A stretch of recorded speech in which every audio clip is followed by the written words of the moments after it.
Assalamualaikum warahmatullahi wabarakatuh. Halo sahabat GTK, ya semoga sehat walafiat dan tetap semangat dalam mengemban tugas di dunia pendidikan. Pada postingan kali ini kami akan mencoba mengajak kita semua untuk sama-sama belajar memahami tentang kriteria kenaikan kelas pada kurikulum Merdeka. Mungkin ada pertanyaan yang timbul dari Bapak Ibu guru tentang aturan kenaikan kelas. Seperti ini pertanyaannya, apakah pada kurikulum Merdeka semua siswa harus dinaikkan atau boleh tidak menaikkan siswa? Itu pertanyaannya. Pertanyaan tentang penentuan syarat kenaikan kelas sudah terjawab lengkap pada buku panduan pembelajaran asesmen atau PPA kurikulum Merdeka jenjang PAUD, SD, SMP, SMK revisi tahun 2022.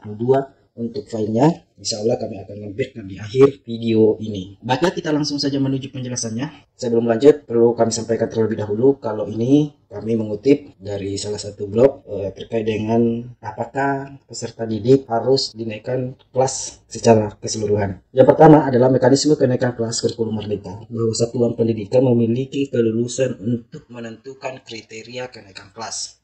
Penentuan kenaikan kelas dilakukan dengan pertimbangan laporan kemajuan belajar yang mencerminkan pencapaian peserta didik pada semua mata pelajaran dan ekstrakurikuler serta prestasi selama 1 tahun ajaran. Untuk menilai pencapaian hasil belajar peserta didik sebagai dasar penentuan kenaikan kelas dapat berdasarkan penilaian sumatif. Penilaian pencapaian hasil belajar peserta didik untuk kenaikan kelas dilakukan dengan membandingkan pencapaian hasil belajar peserta didik dengan kriteria ketercapaian tujuan pembelajaran atau KKTP. Pembelajaran terdiferensiasi sesuai tahap capaian peserta didik menjadi salah satu praktik yang dianjurkan dalam kurikulum Merdeka. Menggunakan fase dalam capaian pembelajaran adalah salah satu alasan mengapa peserta didik dapat terus naik kelas bersama teman-teman sebayanya, meskipun ia dinilai belum sepenuhnya mencapai kompetensi yang ditetapkan dalam capaian pembelajaran di fase sebelumnya, atau tujuan pembelajaran yang ditargetkan untuk dicapai pada kelas tersebut. Ilustrasi berikut diharapkan dapat menjelaskan bagaimana proses belajar dalam suatu fase dan lintas fase dapat berjalan seiring dengan kenaikan kelas. Ada beberapa ilustrasi terkait dengan ini. Yang pertama adalah kenaikan kelas dalam fase yang sama. Sebagaimana dijelaskan dalam bab 3, pendidik menyusun alur tujuan pembelajaran dalam satu fase secara kolaboratif. Sebagai contoh, guru kelas 3 perlu berkolaborasi dengan guru kelas 4 dalam menyepakati alur tujuan pembelajaran yang akan digunakan. Mereka kemudian menyepakati tujuan-tujuan pembelajaran ini, mana yang perlu dicapai di kelas 3 dan tujuan pembelajaran mana yang akan dipelajari di kelas 4. Tentunya, guru yang bersangkutan itu menyepakati ATP, alur tujuan pembelajaran. Ketika ada peserta didik yang tidak dapat mencapai tujuan pembelajaran tertentu hingga akhir tahun ajaran di kelas 3, maka guru kelas 3 perlu menyampaikan hal tersebut kepada guru kelas 4 agar pembelajaran di kelas 4 tersebut dapat menyesuaikan dengan kebutuhan peserta didik. Ketika ada peserta didik yang tidak dapat mencapai tujuan pembelajaran tertentu hingga akhir tahun ajaran di kelas 3, maka guru kelas 3 inilah perlu menyampaikan hal tersebut kepada guru kelas 4 agar pembelajaran di kelas 4 tersebut dapat menyesuaikan dengan kebutuhan peserta didik kita. Selain itu, pada awal tahun ajaran, guru pun dianjurkan untuk melakukan asesmen di awal pembelajaran untuk mengidentifikasi kesiapan peserta didik. Dengan demikian, peserta didik tidak dapat terus naik kelas, tidak perlu tinggal di kelas 3. Kemudian ilustrasi kedua, bahwa kenaikan kelas antara dua fase yang berbeda. Contoh lain adalah kenaikan kelas dari kelas 4 atau fase B ke kelas 5 atau fase C. Apabila terdapat peserta didik yang belum mencapai kompetensi yang ditetapkan dalam fase B, hal ini perlu diidentifikasi oleh guru kelas 5 sejak awal tahun ajaran. Informasi tentang tahap capaian peserta didik ini perlu dikomunikasikan oleh guru kelas 4 dan juga diidentifikasi melalui asesmen di awal pembelajaran kelas 5. Untuk peserta didik yang belum menuntaskan fase B, pendidik dapat mengulang konsep atau materi pelajaran yang belum dikuasai peserta didik sebelum peserta didik tersebut mempelajari materi yang terkandung dalam capaian pembelajaran fase C. Dengan demikian, bahwa peserta didik dapat terus naik kelas. Ataukah ilustrasi ini menunjukkan bahwa satuan pendidikan tidak perlu menentukan kriteria dan mekanisme kenaikan kelas. Kenaikan kelas dilaksanakan secara otomatis. Pembelajaran dilaksanakan menggunakan prinsip mastery learning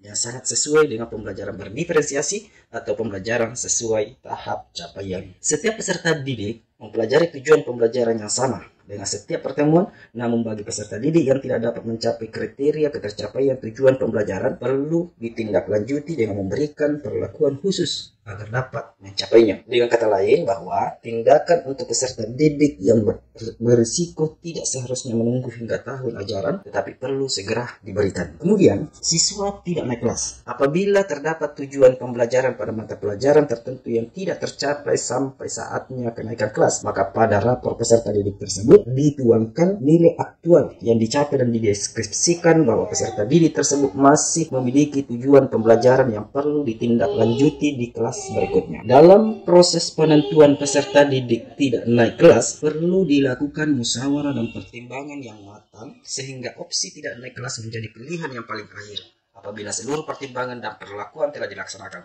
Banyak penelitian yang menunjukkan bahwa tinggal kelas tidak memberikan manfaat signifikan untuk peserta didik kita, bahkan cenderung memberikan dampak buruk terhadap persepsi diri peserta didik kita. Di berbagai negara, kebijakan tinggal kelas secara empiris tidak meningkatkan prestasi akademik peserta didik, terutama yang mengalami kesulitan belajar. Dalam survei PISA 2018, skor capaian kognitif peserta didik yang pernah tinggal kelas secara statistik lebih rendah dibandingkan mereka yang tidak pernah tinggal kelas. Hal ini bahwa menunjukkan mengulang pelajaran yang sama selama 1 tahun tidak membuat peserta didik memiliki kemampuan akademik yang setara dengan teman-temannya, melainkan tetap lebih rendah. Hal ini juga dimungkinkan karena dibutuhkan oleh peserta didik tersebut adalah pendekatan atau strategi belajar yang berbeda. Bantuan belajar yang lebih intensif, waktu yang sedikit lebih panjang, namun bukan mengulang seluruh pelajaran selama setahun tersebut. Dalam hal ini, terjadi kasus luar biasa jika terdapat banyak mata pelajaran yang tidak tercapai oleh peserta didik dan ataukah terkait isu sikap dan karakter peserta didik, maka satuan pendidikan dapat menetapkan mekanisme untuk menetapkan peserta didik tidak naik kelas. Namun demikian, keputusan ini sebaiknya dipertimbangkan dengan sangat hati-hati mengingat dampaknya terhadap kondisi psikologis peserta didik kita. Selain itu juga, tinggal kelas juga memberatkan secara ekonomis. Hasil tes PISA 2018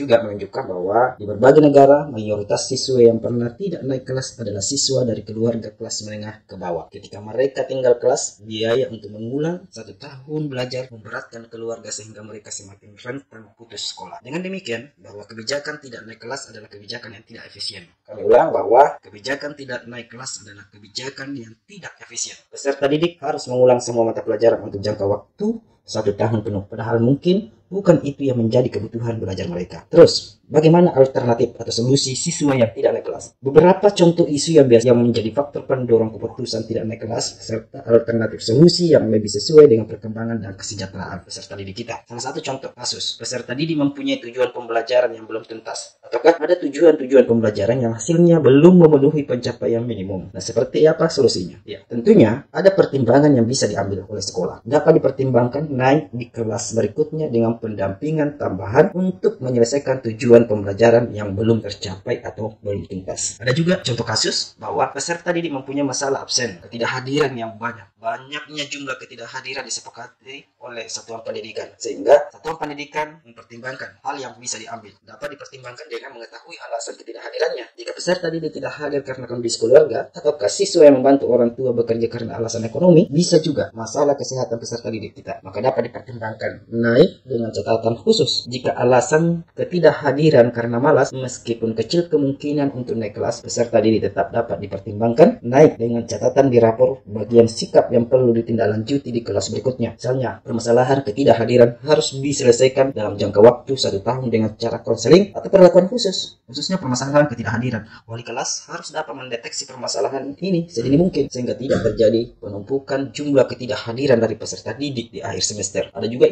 juga contoh kasus yang lain, misalnya keterlambatan psikologis, perkembangan, dan atau kognitifnya. Apa yang harus dilakukan oleh satuan pendidikan? Ini bisa dipertimbangkan untuk naik kelas dengan catatan peserta didik perlu mendapat bimbingan dalam memahami pelajaran dan atau mendapatkan layanan konseling. Sebagai penutup dari kami bahwa dari apa yang saya pahami dari uraian yang ada bahwa pada kurikulum Merdeka diharapkan tidak ada siswa yang tidak naik kelas. Semua naik kelas walaupun dengan alasan yang cukup berputar-putar. Tapi intinya itu bahwa pada kurikulum Merdeka tidak boleh ada siswa tinggal kelas. Itu penekanan daripada kurikulum Merdeka saat ini. Saya kira seperti itu teman-teman. Mudah-mudahan apa yang kami sampaikan, kami bagikan kepada semua halayak dapat bermanfaat kepada kita semua. Saya Ridwan SPD mengucapkan banyak terima kasih. Assalamualaikum warahmatullahi wabarakatuh.